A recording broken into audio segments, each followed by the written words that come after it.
Hi everyone and welcome to lesson 4 of Learn to Draw People. Today we're going to be learning about how to break down the face into planes, or shapes is another way to think of it. So sharpen your pencils, get some paper, and let's go. Here's our model for today. We're back to portraits again.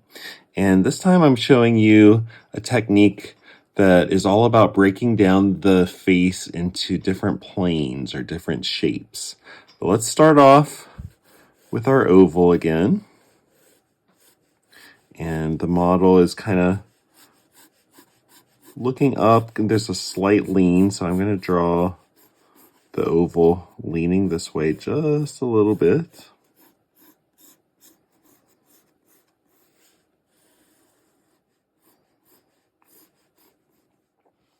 And then behind the oval, I'm going to draw a circle like this.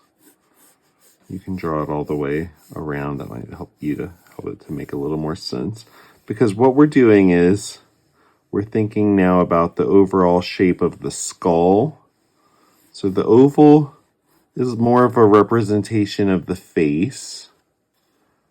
The circle gives us the back of the head. It's still just using simple shapes to kind of represent what we're seeing, but it gives us a little bit more of a three-dimensional feeling. And then coming out from here is where we see the neck.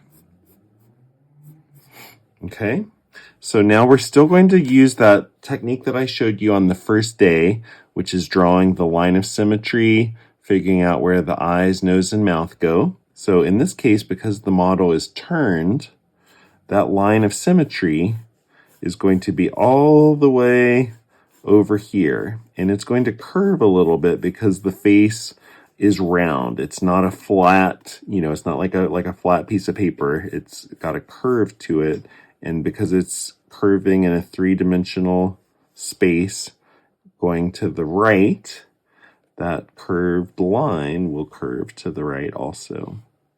All right, now the eyes, we're going to go halfway point, a little bit up, because this model is also looking up like our first model.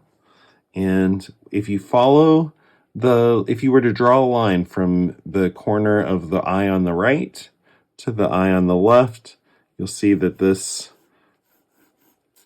guideline for the eye kind of angles up a little bit like that, and then would curve like this to wrap around the head. So see if you can get that guideline on close to where I have mine. And then we're going to come down, find about halfway, and then I'm going to go up a smidge because that looks to me to be about where his nose goes. Out there. And then I'm going to come down again a little ways and do the guideline for the mouth.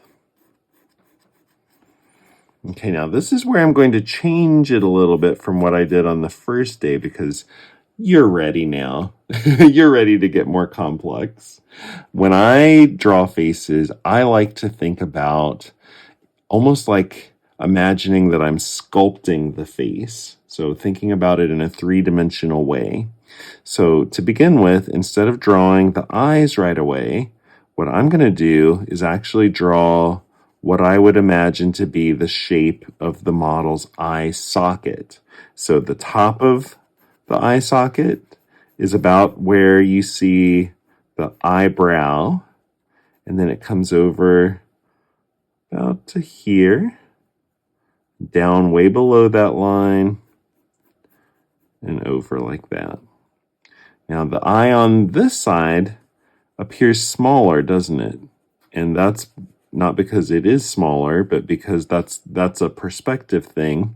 That eye is turned away from us, or that whole side of the face is turned away from us. And so everything that is farther away from us gets smaller. That's how anything in perspective works. If you're drawing, a street scene, if you're drawing a landscape, or if you're drawing a person, everything gets smaller as it gets farther away. All right, so now I'm going to continue from there to kind of sculpt the face using very geometric lines.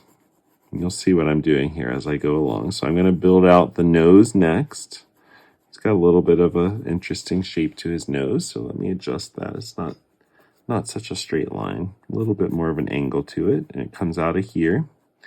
A good way to think about this when I'm teaching this technique, I often will call it the soccer ball approach. If you picture a soccer ball, you know, it's a sphere, but it's made up of all the little geometric shapes.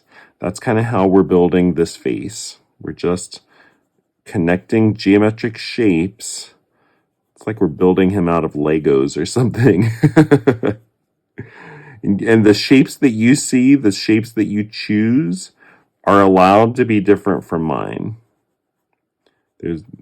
I know I say this a lot, but there's no right or wrong way here. It's just about how your brain can kind of take apart what you're seeing and then recreate it. But the key to this technique is using very geometric lines and just thinking about how all of these different sections connect. The way that you can tell where there is a plane shift when you're looking at a model is because you'll notice there's a shift in the lighting. So you see how, like right here, for example, there's a plane, there's that little shadow like this. This comes over like that. This.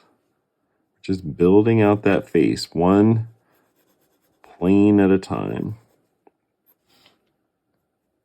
I think it's a really fun technique because even though it looks kind of strange at first, you can see that, you immediately can start to see a little bit more dimension than if you were to just draw the oval and do, you know, an eyes, nose, and mouth on top of that. In this case, you're really getting to see kind of how the volume, the dimensionality of that model. And then you go back and do the details, the eyes, the nose, the mouth, and they'll feel more believable because you've taken the time to create a structure for them. So sometimes when you do just the oval and draw the features on top, the person can end up looking a little bit like a painted egg, which is not what you want. So this is a really good way to just break it down a little bit more. See that dark shadow here on his head? That tells you there's a big plane shift.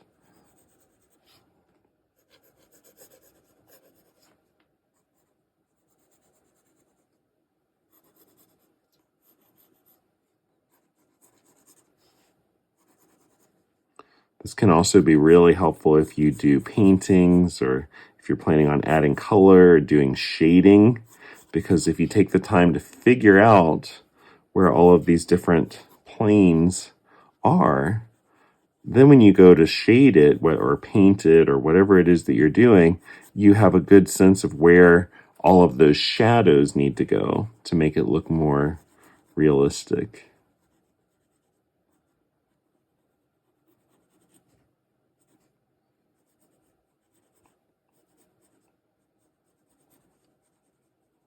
Okay, now we have about a minute left, so I want to sort of show you, once you get to a point where you feel like you've got the essential shapes down, then you can go back in and start refining it and adding details. So one of the first things that I'll do is now go inside the eye socket and draw an eye.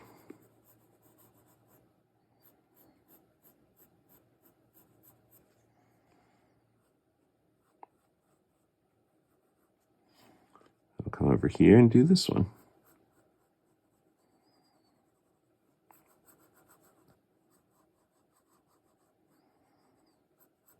Okay, and then I can see I need to bring in this side of his face a little bit. Like that. There we go. It's okay to tweak your drawings as you go. It does not have to be perfect right away. And you can sort of use your eraser and lift up the lines a little bit, but you want to make it so you can still see them, and then go back right on top and do the more curved, true lines that you see. So you're kind of taking that robotic, more structural drawing that you started with, and then fleshing it out, making it feel more realistic, and also adjusting it as you go, as needed, so that it feels believable and in proportion. I think I need to widen this here a little bit. There we go.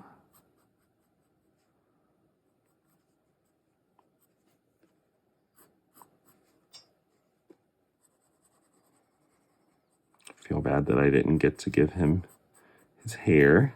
He's got some nice hair. Okay, we'll do some quick hair. I know we're out of time, but I just can't leave him like that. Feels wrong.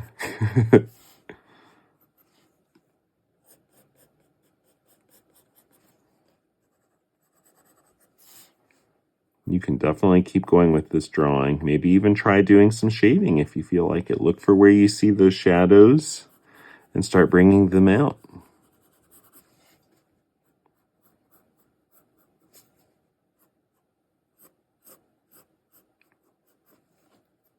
All right, I'm going to stop there since we're out of time. But like I said, feel free to keep going. See how far you can take this drawing. Great job, everyone. You made it. I hope you enjoyed that lesson. Be sure to share your artwork. I want to see. Join our Facebook group, Art Makes Us. Comment on each other's work. Let me see what you've been drawing out there. I'll be sure to take a look and comment on it. And in our next lesson, we are going to be doing contour drawings of the body. I'll see you then. Bye-bye.